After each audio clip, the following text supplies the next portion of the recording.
ফজরে উঠতে দেরি হলে ফজর নামাজ কখন কিভাবে পড়বেন ভালো করে মনে রাখেন। অনেক সময় আমরা নামাজ পড়ি, 5 ওয়াক্ত নামাজই পড়ি, ফজরের নামাজও পড়ি, কিন্তু অনেক সময় ফজর নামাজে উঠতে লেট হয়ে যায়। এই নামাজটা কখন কিভাবে পড়বেন? বর্তমান সময় ইয়াং জেনারেশন এমন ভাবে মোবাইলের পিছনে পড়েছে যে তারা সারা রাত ধরে মোবাইল ইউজ করে, রাত 1টা 2টা 3টা পর্যন্ত মোবাইল ইউজ করতে থাকে। অ্যান্ড্রয়েড ফোনে অশ্লীল ভিডিও এবং মুভি নাটক দেখতে দেখতে দেখা যাচ্ছে তারা ফজরের নামাজ আর পড়তে পারে না। তাদের ঘুম থেকে উঠতে উঠতে 7টা 8টা 9টা 10টা বেজে যায়। এমনকি তারা এই ফজরের নামাজ, যারা নামাজি বান্দা, এই সমস্ত বান্দারা তারা ফজরের নামাজ জোহরের সাথে অ্যাড করে ফেলে। ভালো করে মনে রাখবেন, জোহরের সাথে অ্যাড করা যাবে না।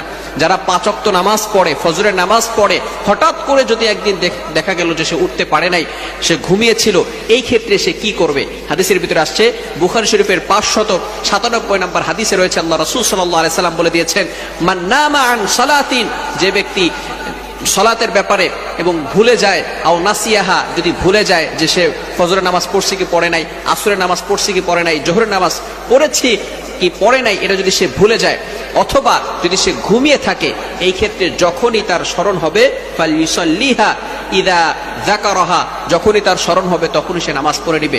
এই ক্ষেত্রে যদি আমরা ফজরের নামাজ দেরি করে ফেলি, উঠতে না পারি, যখনই আমরা ঘুম থেকে উঠব তখনই আমরা ফজরের নামাজ পড়ে ফেলবো, যদি মামনু, নিষিদ্ধ সময় না হয়।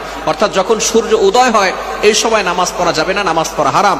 সূর্য উঠে যাওয়ার পরে আপনি যখনই উঠবেন, ঘুম থেকে ওঠার পরেই আপনি নামাজটা পড়ে নেবেন। ভালো করে মনে রাখবেন, অনেকে আছে আমরা মনে করি যে এখন তো নামাজ পড়তে পারি নাই, জোহরের সাথে আমরা অ্যাড করে নিব। যদি এমন চিন্তা করেন, আবার অনেকে এভাবে নিয়ত করে ঘুমায় যে আমি একটু লেট করে ঘুমিয়েছি, আমি 10টার সময় উঠে তারপরে আমি ওই 10টার সময় ফজরের নামাজ পড়ব।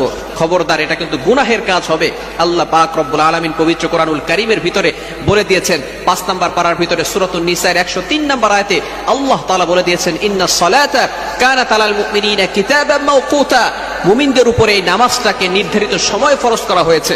সুতরাং ফজরের নামাজের যে নির্ধারিত সময় আছে এই সময় পড়তে হবে, জোহরের নামাজের যে নির্ধারিত সময় আছে এই সময় পড়তে হবে, আসরের নামাজের যে নির্ধারিত সময় আছে এই সময় পড়তে হবে। আপনি যদি ইচ্ছাকৃতভাবে নিজেই নিয়ত করে রাখেন যে আমি ফজরের নামাজ 10টা 11টার সময় পড়ব, 7টা 8টার দিকে পড়ব, তাহলে কিন্তু অবশ্যই গুনাহগার হয়ে যাবেন। এজন্য আমরা যখনই ঘুম থেকে উঠে যাব, যদি নিষিদ্ধ সময় না হয় তাহলে আমরা ওই সময় নামাজ পড়ব। আর নামাজের জন্য আমরা সবসময় যত্নবান থাকবো। ধরুন আপনি ফজরের নামাজ পড়তে পারলেন না, যদি জোহরের আগেই আপনি ইন্তেকাল করেন, তাহলে কিন্তু এই ফজরের নামাজের ব্যাপারে আল্লাহ তাআলার কাছে জবাবদিহি করতে হবে।